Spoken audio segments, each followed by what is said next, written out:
as you say, frustrating with the weather, not being able to get, I guess, a full one-day series in there, but just so thankful for Bangladesh coming over. Obviously, their first ever bilateral series for us here in New Zealand, and I think, you know, it's just great for women's cricket. I think that's something that we really need to take a bigger picture look at, is the fact that we had Bangladesh over here playing in our backyard, and it was fantastic for both teams, I hope, but certainly for us moving ahead into the T20 World Cup, it's given us a different exposure on players and certainly, I guess, how we want to play. And Joty, how do you reflect on your time in New Zealand? I think it was a big opportunity for the team because we are not get much of opportunities to play in this kind of condition, and it will help for the upcoming series as well, and obviously for the T20 World Cup. And for the group, I think there are a lot of experience we had here, and I think if we can execute in this in the future, that will help our team. So challenging series for you, but a lot of positives to take, particularly for your bowling group. Obviously, I think when we came here, we all know about we are getting faced to a lot of challenges from them. Obviously, we never get the chance to play against them. Usually, we play against them in the biggest stage like World Cup. So this is a huge experience for the group, and obviously, we are taking a lot of positives from here. And for the future, I think if the whole team actually learned a lot of things from, and we are just looking forward. So it's hard to believe that the World Cup was actually this year. It seems like a long time ago. How do you reflect on the overall calendar year? Yeah, look, it's certainly been, well, a long year, I think. It's sort of nice for things to get back to normal after COVID and lack of crowds and whatnot, but certainly for us, I guess the home World Cup's hard to go past. Obviously, disappointed not to go deeper into that tournament, but I certainly hope that it, I guess, started the wave of women's sport and the momentum that we've seen here in New Zealand, Aotearoa, which has been really awesome. For us personally, I think it's been great. I think we've exposed a lot of youngsters. There's been a fair bit of change, not only within, I guess, the playing squad, but also the management staff too, and to see, I guess, the consistency now rolling throughout, and to really build, you know, what we think is going to be a winning side for a number of years is something that I'm really excited about over the next couple of years.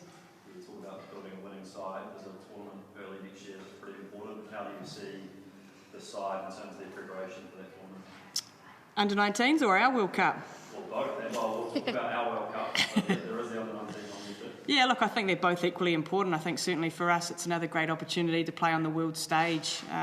T20 World Cups are always exciting, and, you know, it feels like just the other day that we were playing in Australia at the most recent World Cup. So, look, I think it's, again, a great opportunity for us to be out there, and likewise for the under-19s, fantastic to see that this is the first ever under-19 World Cup for the women, and certainly they're going to breed, hopefully, a lot of future players, not only for New Zealand but also for Bangladesh and for all players, I guess, around the world. Sophie, Ben's talked a lot about combinations throughout the series. Basically, since he took over, do you feel you've now seen enough of all those different combinations to go into that T20 World Cup like it's a final plan in mind? Yeah, I think we're certainly a lot closer to it than we were probably 6 months ago, which is exciting. I think the great thing is we've got a bit of super smash now for players to really go out and stake their place in that final team, which is exciting. I think that the depth that we're building is something that's been one of the real positives over the last probably 12 months, I think. So competition for places is going to be bloody fierce, to be honest, which is great. That's what you want in the national side. And, you know, I think that's exactly right. You know, the combinations are so important. We might not get it 100% right, but I certainly think we're getting a lot closer to it.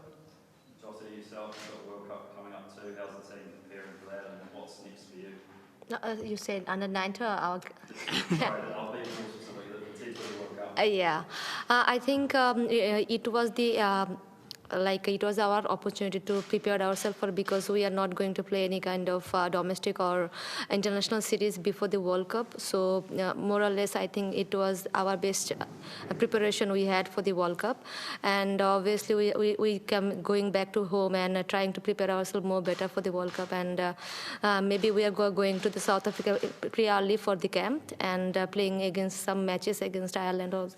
So I think so far, for the team, it was a great challenge, and obviously for individual, a lot of experience, and just looking forward to play well as a bunch of unit in the World Cup.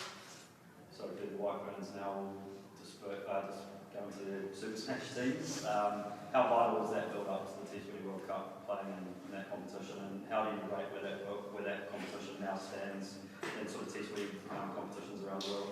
Oh, I think it's super important. I think it's exciting that the White Ferns are going to be playing throughout most of that tournament. I think when you're looking at playing a T20 World Cup, you want to be playing T20 cricket leading into it. And we're really fortunate, I guess, with the way the season's aligned and when the World Cup is, that players will be able to go back to their home regions, their home associations, and play some more games. I think that's really important. Obviously, there's probably been particularly some batters here that haven't had too much work to do over the last sort of couple of weeks. So for them to go out and, I guess, really put their marker down, similarly in terms of, trying to nail down their spots, I think it's exciting to see that the Super Smash is going to be the breeding ground and, where those final spots are probably locked up.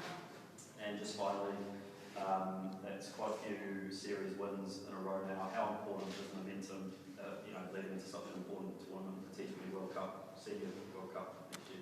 Yeah, it's an interesting question. I think momentum's spoken a lot about in cricket, and sometimes I agree with it, sometimes I don't. I think sometimes when you get to world events, it's game by game, that it's anyone's, championship to win. And certainly for us, it's absolutely nice to know that we've, been able to bank a couple of series wins over the last, 6 or 9 months. But once we get to the World Cup, everyone starts from scratch, and that's where it's really exciting, is every game becomes so important. So, look, we're confident with how we've played, but we also know that when we get to South Africa, everyone's going to be hunting out for each other. So it would be a great opportunity for us to go out there and perform how we know we can do.